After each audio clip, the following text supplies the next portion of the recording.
नमस्कार दोस्तों, श्री जी ज्ञान सेंटर चैनल में हम आप लोग का स्वागत करते हैं। जैसा कि आप लोग को पता होगा कि उत्तर प्रदेश लोक सेवा आयोग अपना एक फॉर्म निकालता है जिसका नाम है RO ARO, revenue officer, assistant revenue officer का जो फॉर्म आता है, जिसको आप लोग समीक्षा अधिकारी, सहायक समीक्षा अधिकारी के नाम से जानते हैं। समीक्षा अधिकारी और सहायक समीक्षा अधिकारी कई डिविजनल में होता है, लोक सेवा आयोग अपना अलग निकालता है और लखनऊ सचिवालय का अलग होता है। सबका अलग अलग डिवीजन होता है। लेकिन मैं आपको बता दूं कि रिसेंट में जो अभी चर्चे में चल रहा है, वो आपका सचिवालय का जो आरओ एआरओ है, उसकी वैकेंसी अक्टूबर के फर्स्ट वीक में आने के चांसेस हैं। तो जितने भी हमारे प्यारे साथी हैं, आरओ एआरओ की तैयारी के लिए बिल्कुल जुड़ जाएं। अभी बहुत समय है। आरओ एआरओ की तैयारी के लिए प्रॉपर 3 महीना बहुत होता है। अगर आप विधिवत तरीके से विद सिलेबस के साथ जुड़ जाएं तो आपको किसी प्रकार की दिक्कत नहीं आएगी।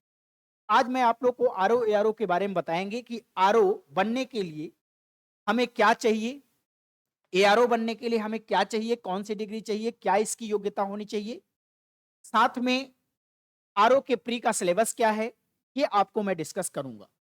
तो सबसे पहले आइए हम लोग बात करें, आरओ की बात करें। तो एक मैंने इस तरह से लाइन खींचा और इधर मैंने लिख दिया आरओ। क्या लिख दिया भैया? आरओ। और इधर मैंने लिख दिया क्या? एआरओ। क्लियर है ना? अब जिन बच्चों को कंफ्यूजन होता है कि सर इसके लिए योग्यता क्या चाहिए, बहुत सारे बच्चे पूछते हैं कि सर आरओ बनने के लिए हमें क्या योग्यता चाहिए, आरओ बनने के लिए क्या योग्यता चाहिए, तो मैं आपको एकदम सिंपल भाषा में बता दूं। आरओ बनने के लिए आपको सिंपल ग्रेजुएशन की डिग्री चाहिए। आप किसी भी स्ट्रीम से ग्रेजुएशन करके आए हो, चाहे बीटेक किया हो बच्चा, चाहे बीसीए की हो, एमसीए की हो, बीए किया हो, बीकॉम किया हो, कुछ भी डिग्री हो, लेकिन ग्रेजुएशन की आपको मान्यता प्राप्त महाविद्यालय विश्वविद्यालय से प्राप्त डिग्री आपकी होनी चाहिए।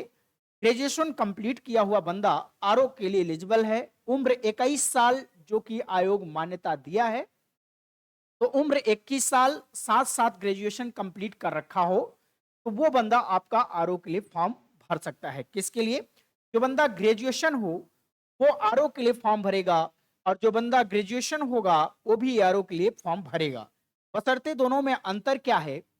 आरओ बनने के लिए आपको सिंपल ग्रेजुएशन चाहिए और एआरओ बनने के लिए भी आपको सिंपल ग्रेजुएशन चाहिए। लेकिन एआरओ में एक और एडिशनल डिग्री कर दिया है जिसको आप लोग बोलते हैं ओ लेवल। अच्छा, बहुत सारे बच्चे ओ लेवल को लेकर परेशान हैं कि सर ओ लेवल में कैसा ओ लेवल?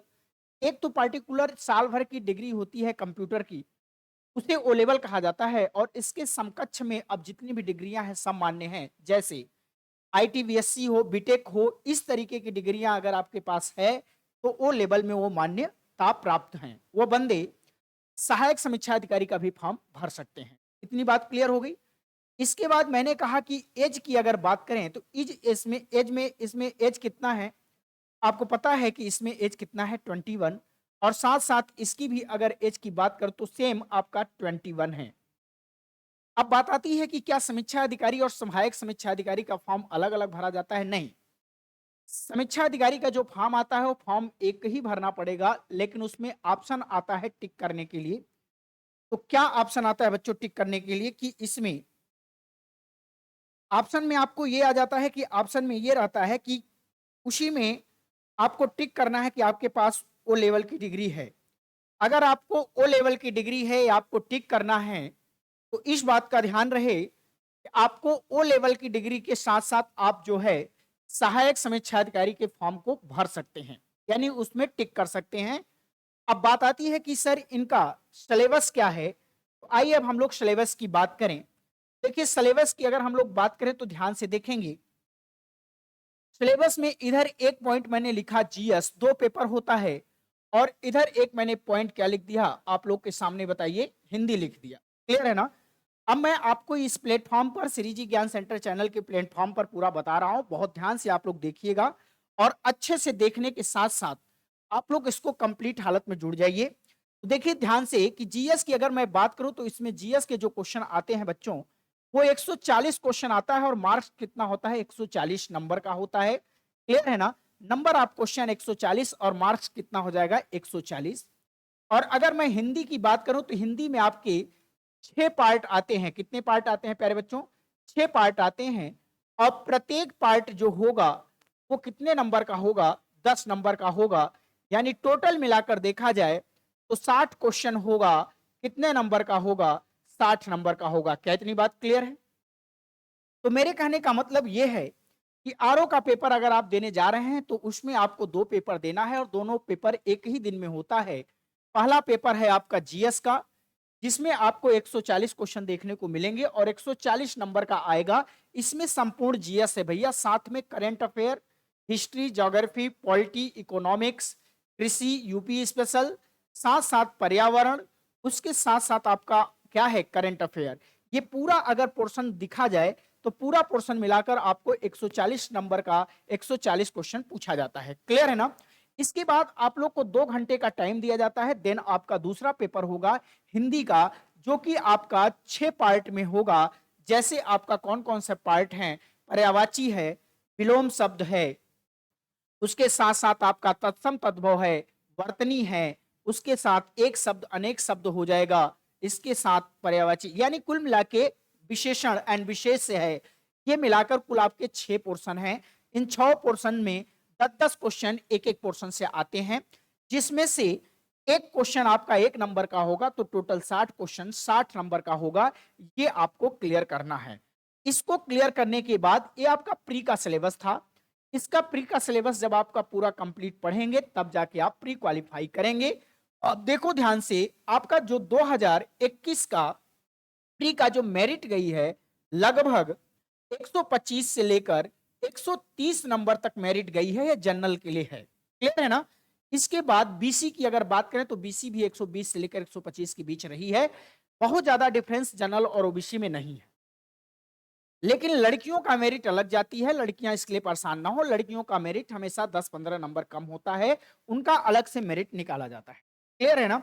अब आपको क्या दिमाग लगाना है, जरा ध्यान से देखिए। आगे अगले पोर्शन में अगर हमने बात करें तो देखो ध्यान से, अगर मैं जीएस की बात करूं तो जीएस में 140 क्वेश्चन, और अगर मैं हिंदी की बात करूं तो बेटा हिंदी में कितना क्वेश्चन? 60 क्वेश्चन।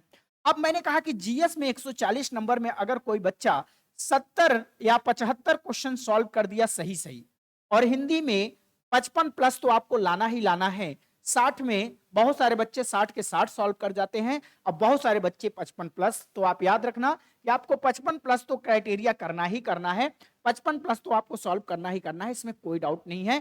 तो अब देख लो, जोड़ लो, 75 और प्लस कितना? 55। अगर 75 और 55 देखें तो कितना हो जाएगा? 7 5 12, और उसके बाद देखो 7 5 12 और 1 13, 132 नंबर आपके आ गए। क्लियर है ना? तो कुल मिलाकर नियर अबाउट 130 132 के आसपास अपना टारगेट बना के चलिए, जिसमें आपको जीएस में 75 या 70 प्लस करके आना ही आना है, और साथ साथ में हिंदी तो 55 प्लस आपको करना ही करना है। तो आप आसानी से प्री क्वालिफाई कर सकते हैं। तो जितने बच्चे अब आरओ के लिए बिल्कुल रेडी हैं कि हम आरओ बने, समीक्षा अधिकारी सचिवालय में जाकर बने, तो वो बिल्कुल तैयार हो जाइए और श्री जी ज्ञान सेंटर चैनल से जुड़िए। अब आरओ की भी क्लास मैं यहाँ पे लेकर आऊंगा और प्रॉपर आपको आरओ की क्लास दूंगा। कैसे पढ़ना है डेली मैं रणनीति भी आपको दूंगा कि आपको पढ़ना कैसे है, और साथ साथ में इसी तरीके से पढ़ाई करिए। 3 महीने में आप प्री क्वालिफाई कर जाएंगे। देन आपका 2 महीने बाद मेंस की तैयारी है, मेंस करेंगे। मेंस का सिलेबस मैं अगले पार्ट में बताऊंगा। आज के लिए यहीं पर, आज आपको मैंने पूरा आरओ का आपको सिलेबस दे दिया है प्री का, कैसे पढ़ना है, क्या करना है। ऐसे अगली वीडियो में, और कौन कौन सी किताबें पढ़नी है अगली वीडियो में, इसी तरीके से क्रमवार में मैं आपको बता दूंगा। तो इसी के साथ आज मैं आप लोग को धन्यवाद बोलता हूं कि आप लोग इसे ज्यादा से ज्यादा शेयर और सब्सक्राइब करें। बहुत बहुत धन्यवाद। Thank you.